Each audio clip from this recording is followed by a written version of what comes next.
Et, merci pour l'introduction. J'espère que mes messages maintenant, les standards sont trop hauts pour moi dans ce blague. Donc, c'est vraiment un plaisir d'être avec vous ce matin. Alors, c'est vraiment un privilège. C'est la première fois que je suis venu ici, mais je connais plusieurs d'entre vous parce que le groupe de louanges est monté à Rawdon quelques fois avec Marc et Mireille Sanson, puis c'est sûr Claude Méliel. C'est fun de vous voir. Alors, ce matin, si vous avez vos Bibles, on va être en 1 Jean, chapitre 1. Donc, ce n'est pas l'évangile de Jean, mais pour ceux qui peut-être ne sont pas, qui ne savent pas, c'est l'apôtre Jean avec les 3 lettres, puis tu peux les trouver à la fin de la Bible, juste avant Apocalypse, Jude, puis les 3 lettres de Jean sont juste avant. Pendant que vous le trouvez là, on va être dans le chapitre 1 Jean 1, à partir de verset 5.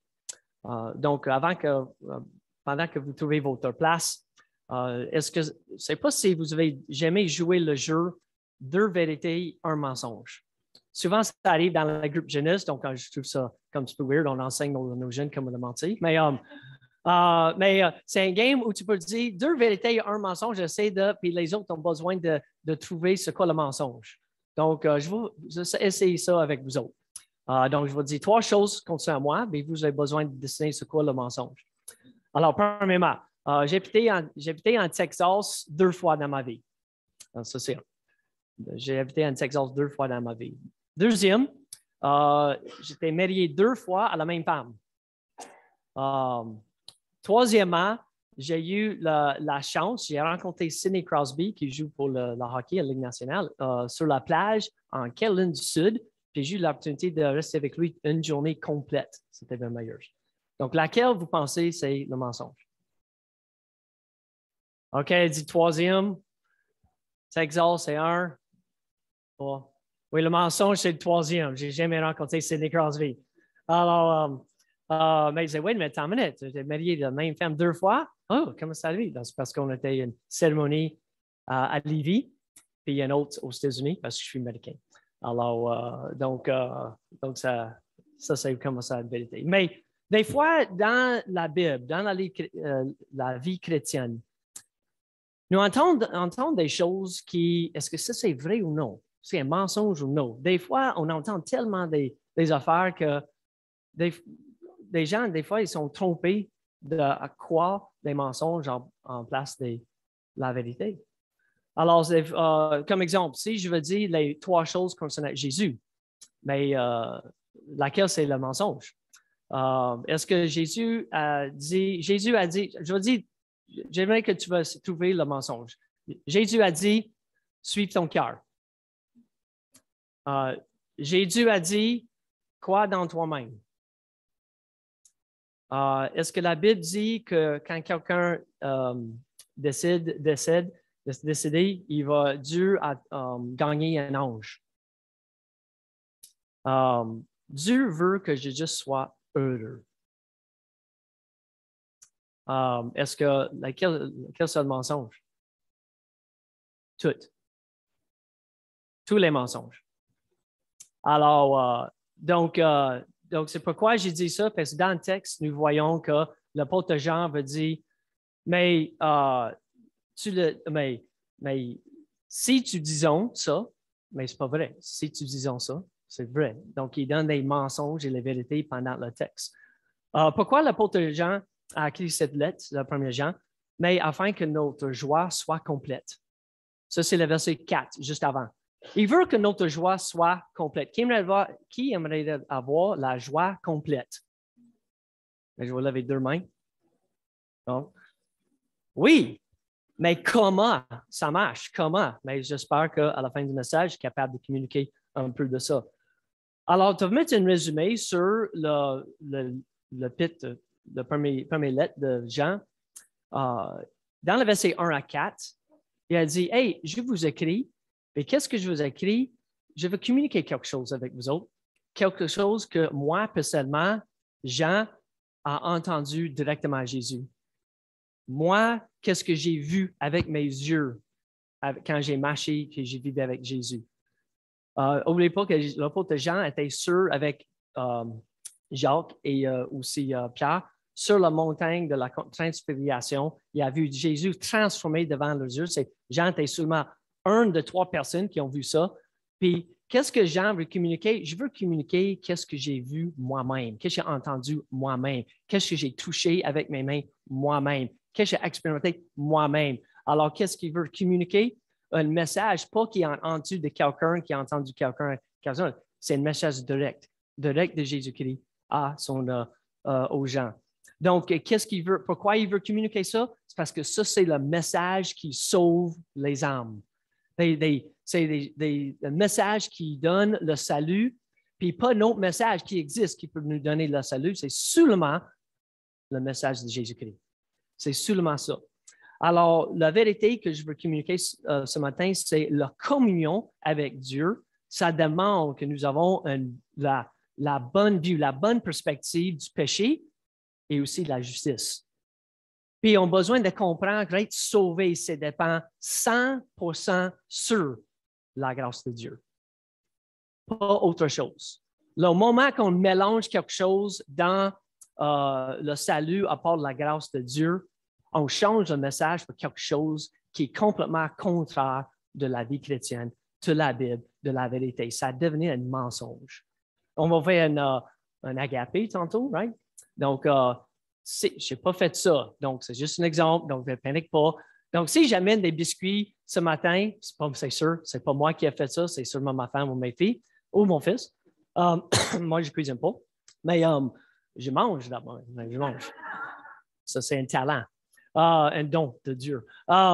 Mais si j'apporte des biscuits, puis on dit, mais hey, on a fait des biscuits ce matin, ils sont vraiment comme juste des sorties du four, mais en mélangeant le mix par hasard, je ne sais pas comment ça s'est passé, un petit miette de caca de notre chat est tombé dedans. Mais inquiète pas, ça n'est pas dangereux, mais ça a tout mélangé, la même couleur, c'est pas grave. Est-ce que vous allez manger mes biscuits? Moi non plus.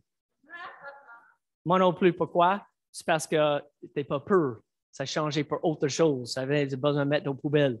Quand on met juste une miette d'un autre message que la grâce de Dieu, ça change le salut.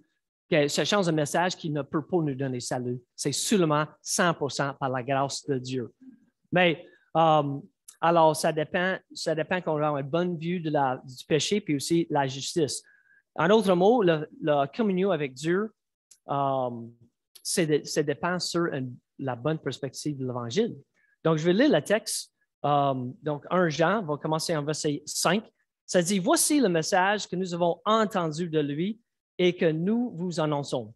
Dieu est lumière et il n'y a pas de ténèbres en lui. Si nous disons que nous sommes en communion avec lui, tout en marchant dans les ténèbres, nous mentons. Et nous ne mettons pas la vérité en pratique. Mais si nous marchons dans la lumière, tout comme Dieu lui-même est dans la lumière, nous sommes en communion les uns avec les autres. Et le sang de Jésus-Christ, son Fils, nous purifie de tout péché. Si nous disons que nous n'avons pas de péché, nous nous trompons nous-mêmes, et la vérité n'est pas en nous. Si nous reconnaissons ou confessons, c'est ma version, c'est le second 21, mais le meilleur mot, c'est si nous confessons, j'aime ça plus, si nous confessons nos péchés, il est fidèle et juste pour nous les pardonner et pour nous purifier de tout mal. Si nous disons que nous n'avons pas de péché, nous faisons de Dieu un menteur et sa parole n'est pas en nous. Alors, dans ce passage, nous voyons le mot péché mentionné 5 fois. Puis nous voyons aussi le mot ténèbres mentionné 2 fois. Ça, c'est si tu vois chapitre 1 au complet.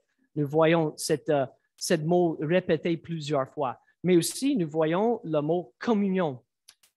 Communion. Comment c'est fun d'avoir la communion avec nos frères et nos sœurs, c'est vrai? C'est fun d'avoir la communion avec Dieu lui-même, non? Mais on va voir comment ça, le péché, qu'est-ce que nous faisons avec nos propres péchés, comment on peut dire que je suis en communion avec Dieu, mais peut-être que ce n'est pas vrai. On va voir, c'est possible de mentir à nous-mêmes. Alors, nous voyons que le mot communion, c'est mentionné 2 fois dans le texte, mais aussi 2 fois dans versets 3 et 4. Le point principal que je veux communiquer, c'est quand nous croyons l'Évangile, c'est la puissance, le pouvoir, la puissance de Dieu qui nous sauve une personne. Mais nous sauve de quoi? De nos péchés, right? Sauvé par quoi? La grâce de Dieu. Alors, quand nous croyons l'Évangile, ça demande qu'on va avoir une bonne perspective concernant le péché, ça demande la repentance. Sans la repentance, n'oublie pas le salut. On ne peut pas atteindre le salut, d'avoir le salut, de recevoir le salut sans de repentir de nos péchés.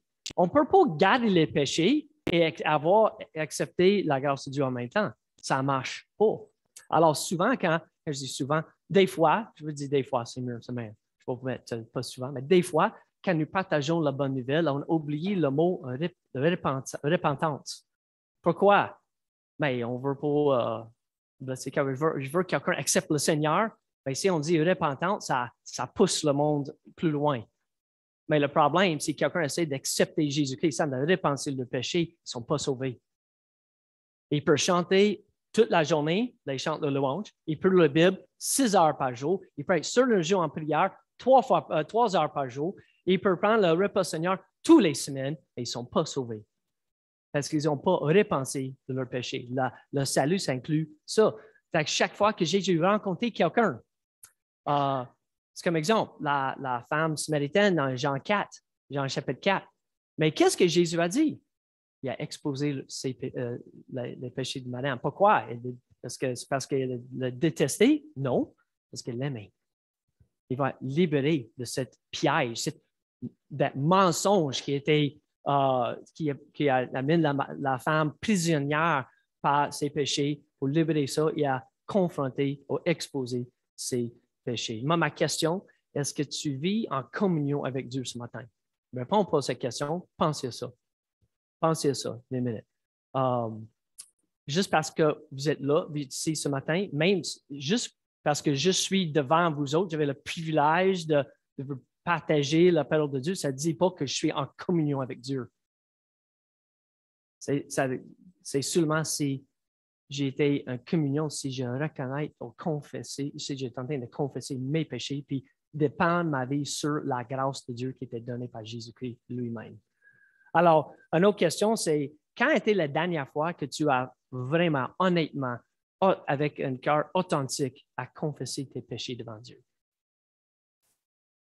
C'est comme, je suis marié depuis 25 ans, on a célébré 25 ans de mariage l'été passé. Mais, donc, on était mariés, on a une relation ensemble. Mais ça ne dit pas qu'on a une bonne relation. Si je dis jamais m'excuse, je demande jamais ma femme pardon de mes fautes, des choses qu'elle a faites contre elle, est-ce qu'elle va avoir une bonne communion entre nous autres? Non. Mais j'ai fait une erreur ce matin, j'ai oublié ma veston chez nous, puis Isabelle avait besoin de tourner de bord, puis elle retournait à la maison pour chercher, puis quand elle est arrivée, je dis, oh, excuse-moi, babe, c'est ma faute, c'était une erreur. En place, elle dit, oui, tu devrais aller chercher ça, je suis le maître de la maison, mais gars, vas-y. Non, ça ne marche pas quand même, ça. Alors, ça prend, est-ce que tu vis dans bonne communion avec Dieu? Donc, une fois, j'ai demandé à quelqu'un qui a eu, cette personne, leur joie n'était pas complète. Tu vois dans la personne un combat spirituel qui gère dans son cœur. Puis, cette personne était c'était une croyante, mais aussi en même temps qui vit dans le péché. Puis, en parlant avec elle, j'ai dit, mais qu'est-ce que tu cherches? Qu'est-ce que tu cherches? Parce que si tu cherches que Dieu soit d'accord avec la façon que tu vis, oublie ça, il ne va jamais être d'accord. Mais si tu cherches la communion avec Dieu, répands tes péchés, puis il va te recevoir, tu vas voir, la communion va être restaurée immédiatement. Tout un coup. Donc, si tu cherches Dieu, répands-y. Si tu cherches approbation de vivre dans le péché, n'oublie pas, ça ne marche pas dans la vie chrétienne. Alors, c'est une bonne question. Qu'est-ce que nous cherchons? Donc, dans le texte, je ne sais pas, on va avoir le temps de regarder 3 vérités et 2 mensonges. 3 vérités et 2 mensonges. Donc, vérité numéro 1, Dieu est lumière. c'est voici le message que nous avons entendu de lui et que nous vous annonçons. Dieu est lumière et il n'y a pas de ténèbres en lui.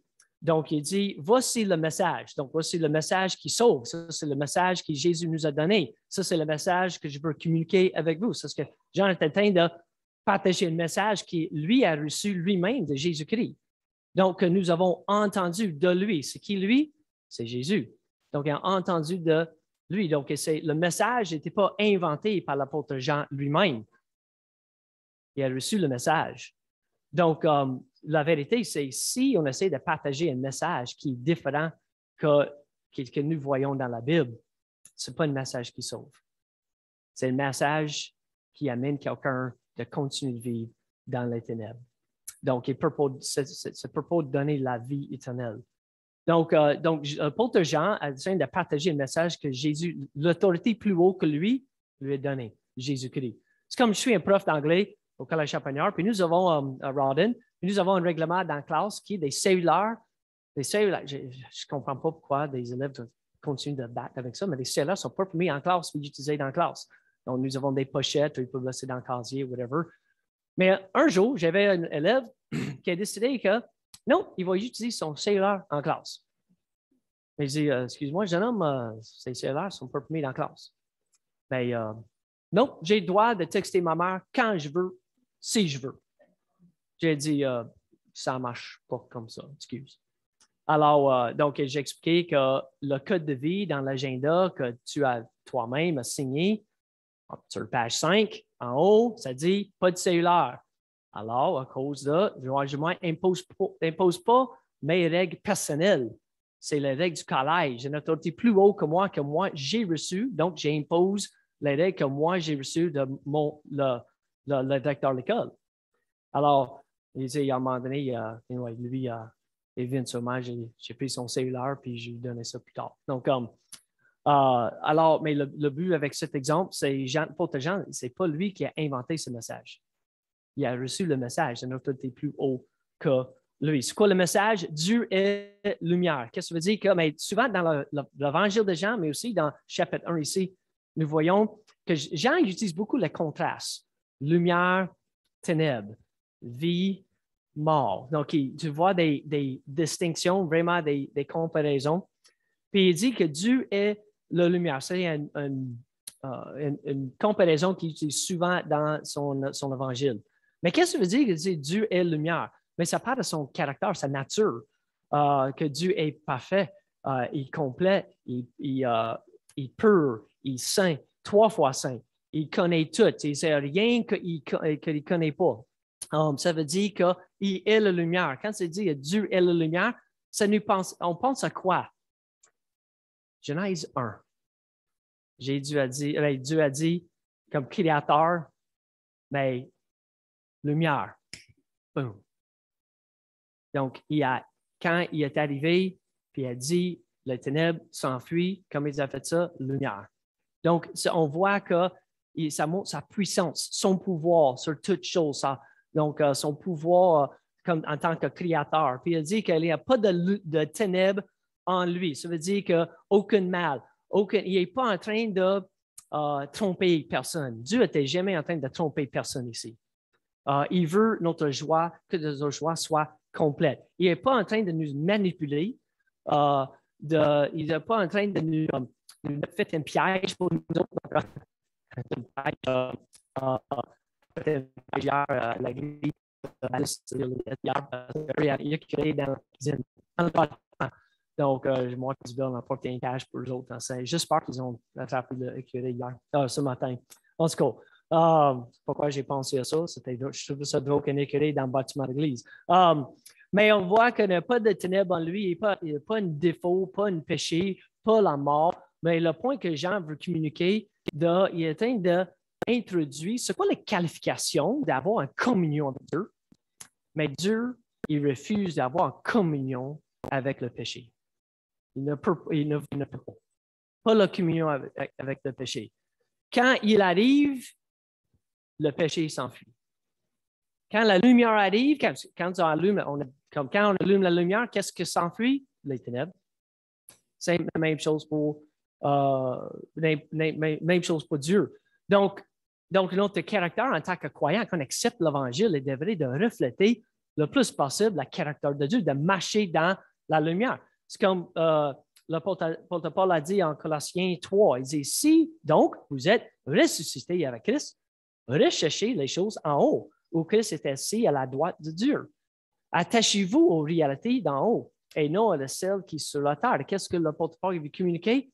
Si vous êtes vraiment un croyant, vive comme un croyant qui dépend sur la grâce de Dieu. Vivre comme, besoin de vivre comme on est dépend sur la grâce, on est sauvé par la grâce, puis on vit avec un cœur reconnaissant devant lui. Donc, l'Évangile, quand on croit l'Évangile, il met la lumière sur nos péchés et expose nos péchés, pas parce que Dieu veut qu'on vive avec la honte, mais il veut nous sauver de ça. Enfin, il veut mettre la lumière dessus afin qu'on puisse savoir d'être sauvé de ça. Pourquoi? Parce que quand nous croyons l'Évangile, ça, c'est le chemin, la porte qui ouvre pour une joie complète. Alors, le mensonge de ça, c'est la vérité de Dieu et la lumière, mais mensonge numéro 1, que nous pouvons être en communion avec Dieu et vivre dans le péché en même temps. Ça, c'est un mensonge. C'est pas vrai, ça, c'est un mensonge, je dis mensonge, pas vérité. Donc, qui pas vérité ça? Je ne veux pas que quelqu'un dise « Hey, Ron a dit qu'on peut avoir la communion avec Dieu et vivre dans le péché en même temps. » Non, non, ça dit mensonge. Right. Alors, mais pourquoi un mensonge? Mais il dit en verset 6, si nous disons que nous sommes en communion avec lui, tout en marchant dans les ténèbres, nous mentons et nous ne mettons pas la vérité en pratique. Donc, qu'est-ce que Jean veut dire? Mais si nous disons ça, c'est faux. Ce n'est pas basé sur la vérité. Juste parce que nous disons, ah oui, je vis dans la communion avec Dieu. Juste parce qu'on dit ça, ça ne dit pas c'est vrai. Est-ce qu'on met la vérité en pratique, marchant par la foi, dépendant sur la grâce de Dieu? Donc, il dit, si nous disons le contraire, mais il dit que nous mentons et nous ne mettons pas la vérité en pratique. C'est comme fake news. C'est comme une hypocrisie spirituelle. Vous connaissez le mot fake news, you know? Donc, si on dit, je suis en communion avec Dieu, bien, peut-être que c'est fake news. Est-ce que c'est vrai? C'est pas. Ça dépend si tu marches par la foi. Donc, juste parce qu'on chante le Seigneur, on vient les assemblées, on écoute les prédications, mais si nous vivons avec le péché, dans le péché, avec un cœur qui ne veut pas se repenser, mais ça, c'est l'hypocrisie spirituelle. C'est fake news, quand on dit on est en communion avec Dieu. Donc, la lumière ne peut pas avoir la communion avec les ténèbres. Les ténèbres détestent la lumière. Absolument, détestent la lumière. Jean a dit ça en Jean 3. Jean 3, c'est le chapitre, c'est quoi le verset qui plusieurs connaissent, hein? C'est 3,16, mais ça, c'est juste après. Et Jean a dit, en effet, toute personne qui fait le mal déteste quoi? La lumière. Pourquoi?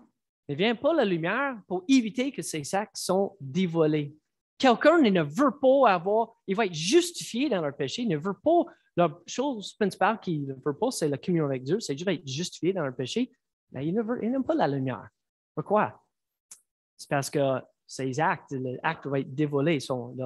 Donc, ça, c'est quelque chose qu'on a besoin de comprendre. Donc, alors de convaincre nous-mêmes que nous pouvons vivre contraire de l'appel de Dieu et avoir la communion avec Dieu en même temps, c'est de mentir nous-mêmes. Donc, souvent, est-ce que vous êtes d'accord? Des fois, on a une difficulté de dire la vérité à quelqu'un d'autre. Parce que avoir des conversations difficiles, c'est difficile, hein? Puis c'est difficile aussi quand quelqu'un essaie de nous parler aussi de quelque chose que nous, on n'a pas fait correctement. Est-ce que c'est difficile? Est-ce que c'est fun quand quelqu'un dit « Hey Ron, il faut que je parle. » Oui, tu as besoin de repenser tes péchés.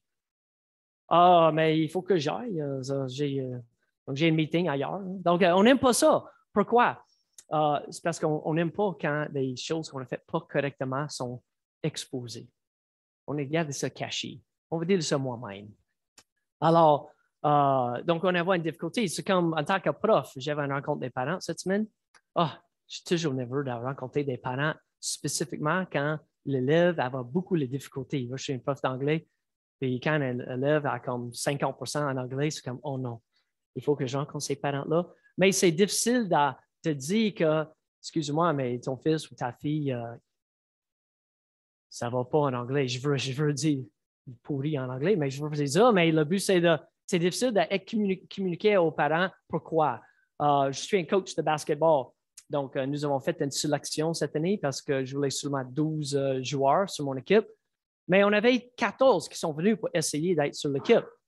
Mais j'avais besoin d'avoir comme ça avec 2 joueurs. C'est pas c'est bon. Excuse. C'est pas c'est bon. Et est-ce que c'est fun de dire ça? Non. Mais c'était nécessaire? Oui. Oui. Donc, c'est pourquoi?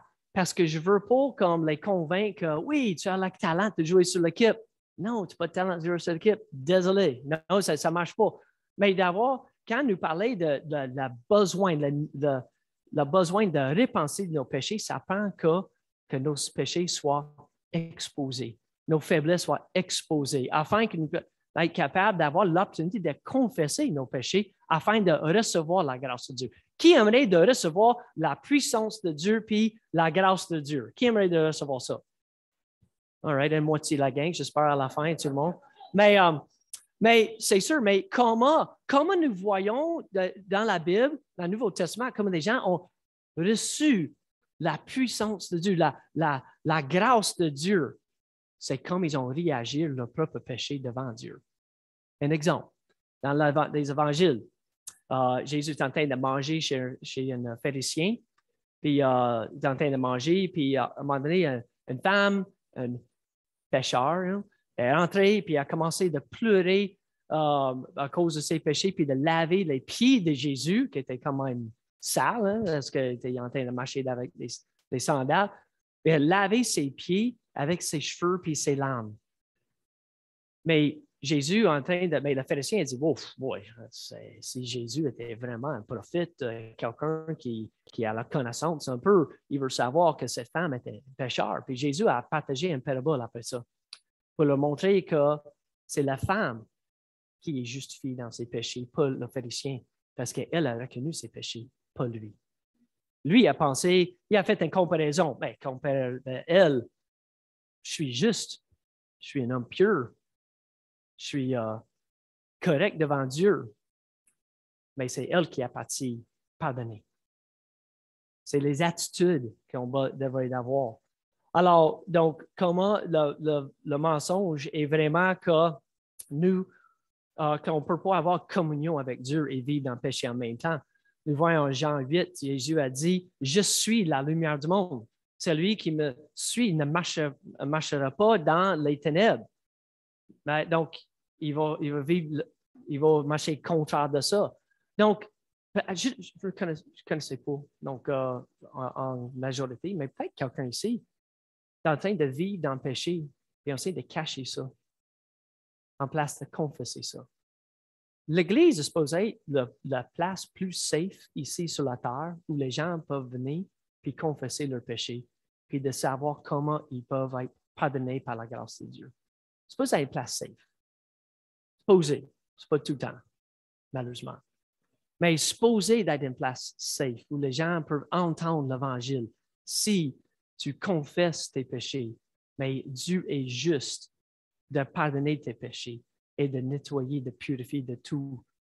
Donc, on a besoin d'être capable de communiquer ça quand quelqu'un confesse. Mais pourquoi? On cache tout le temps. On est comme Adam et Ève. Cette maladie est encore avec nous. Qu'est-ce qu'ils ont fait après ils ont mangé le fruit de l'arbre?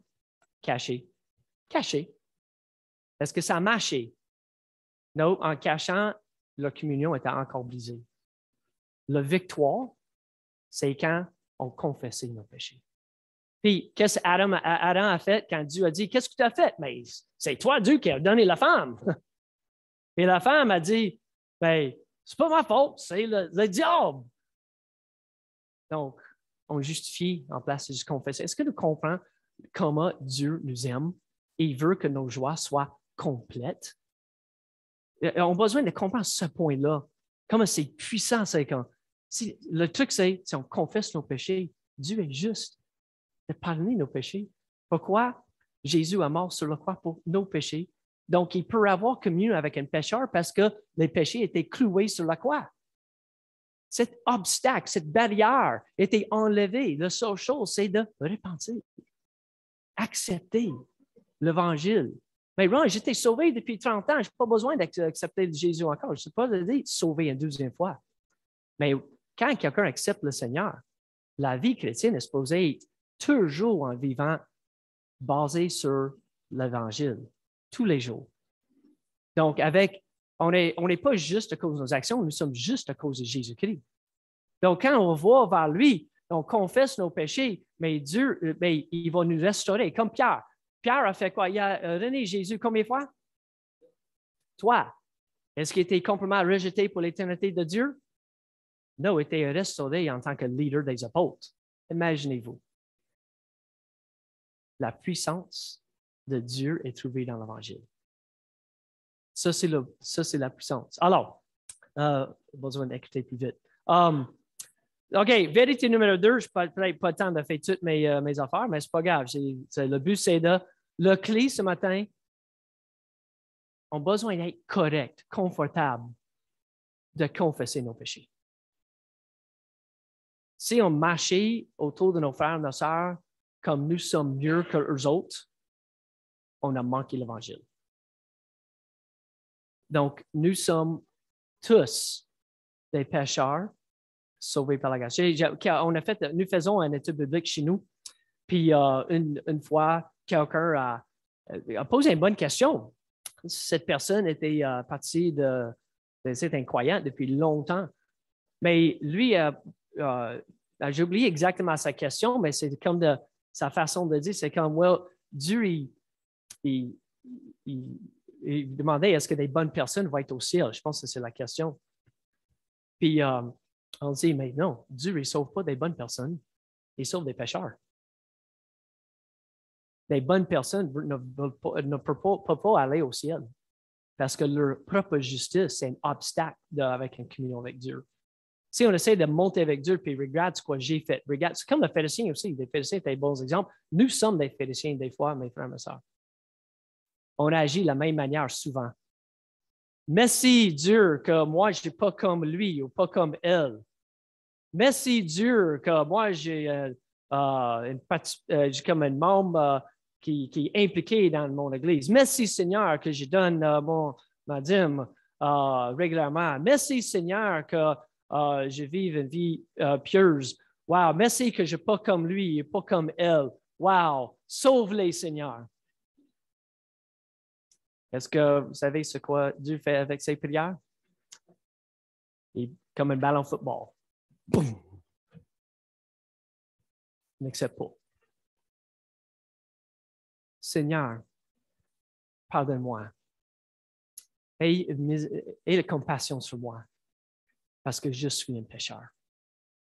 Jésus a dit que cette personne sera justifiée. La puissance de l'Évangile était trouvée dans la confession des péchés. Pourquoi? Parce qu'on ne peut pas avoir une communion fake. Oui, on peut comme tromper nos frères, nos sœurs, mais à un moment donné, le fruit de l'arbre va être exposé devant Dieu. C'est mieux de confesser là. Donc, on a un monsieur qui s'appelle, j'ai oublié son nom, j'ai sauté mes notes un peu. Mais alors, Barry Brenman. Barry Brenman, c'était un monsieur qui habitait, il est mort en 2005 ou 2007, quelque chose comme ça. Mais lui est connu à cause de, lui a toujours essayé, sa vie était essayer de tromper tout le monde dans des sports. Une fois, il a rentré sur un terrain de golf avec ses bâtons de golf, mais c'est sur un championnat PGA, Donc, puis il a fait des cartes de membres de PGA. Lui, c'est un gars qui n'est pas capable de jouer golf. C'est comme moi un peu. Puis lui, il a montré comme lui était comme un vrai joueur de golf. Il a monté ses cartes, il a été dans les vestiaires, il a changé, il a pratiqué des frappes. Puis souvent, avant des championnats, tu vas avoir comme 2-3 jours pour pratiquer avec des autres joueurs. Puis lui était joué avec Fred Couples. Fred Couples était un joueur de golf qui était connu dans le temps. Mais lui a joué, après 3-4 trous, mais Fred Couples puis les autres joueurs avec lui, hey, tu es qui, toi? Tu joues du golf? Je pense pas. Donc, il a su pas mal vite que non, il n'est pas vrai. Il n'est pas un vrai joueur de golf professionnel. Comme il savait. Parce qu'il a frappé des balles de golf comme moi. À droite, à gauche. Donc Fred Couples a trouvé ça drôle. Donc, il dit, OK, tu peux terminer le 18 trous avec nous si tu n'empêches pas d'avancer. Donc, mais Vince Aubert, la sécurité est venue, puis il a sorti, puis il a mis dehors. Mais il a fait la même chose avec le NBA, le basket. Il a fait la même chose avec le baseball. Il a fait, une fois, dans le game de baseball, les arbitres de baseball, tu vas voir 4. OK? Un en arrière le MAB, puis 3 autres dans le champ. Puis à un moment donné, les arbitres sont venus, puis il était 5. C'est qui, toi? Ben, c'est l'arbitre. À un moment donné, la sécurité a réalisé que non, c'est le même gars, c'est de rentrer dans des situations professionnelles, espaces professionnels pour les sortir. Donc, comme il savait, mais éventuellement, le vrai fruit, c'était évident. Lui n'était pas un joueur, un arbitre. Tout le monde savait. Mais ça a pris du temps. Mais j'espère, mais dans les églises, la Bible nous dit qu'on va voir des gens qui sont ça a l'air croyant, croyante. Mais le fruit n'est pas là. Pourquoi? Parce qu'ils ont essayé d'accepter un mensonge en place de la vérité. Un mensonge qu'ils peuvent marcher dans les ténèbres et avoir la communion avec Dieu. Ils ont changé l'Évangile pour un autre message. C'est pourquoi Jean est en train d'écrire ça. Voici le message. Dieu est lumière. Donc, il n'y a aucune ténèbre en lui. All right? Donc, il dit que, mais si nous marchons dans la lumière, tout comme Dieu lui-même est dans la lumière, nous sommes en communion les uns avec les autres. Et le sang de Jésus-Christ, son Fils, nous purifie de tout péché. Si nous marchons dans la lumière, si nous vivons selon la foi. Alors, donc, je vais juste sauter un mensonge qui plusieurs croient, spécialement ici au Québec, mais même où je viens aux États-Unis. Je suis assez bon pour aller au paradis. Je suis assez bon. C'est un mensonge. C'est vraiment un mensonge. Souvent, est-ce que vous avez jamais eu une conversation avec quelqu'un qui dit, mais la seule chose qu'on a besoin de faire, c'est de suivre les 10 commandements, et on va être correct. Est-ce que vous avez jamais entendu ça? J'ai entendu ça plusieurs fois. Qu'est-ce qu'il veut dire? Je n'ai pas besoin de Dieu, je suis assez bon moi-même. Qu'est-ce que vous voulez communiquer ce matin? Si nous voulons vraiment, donc, on chantait, nous voulons chanter. Je ne suis pas mon chanteur, moi.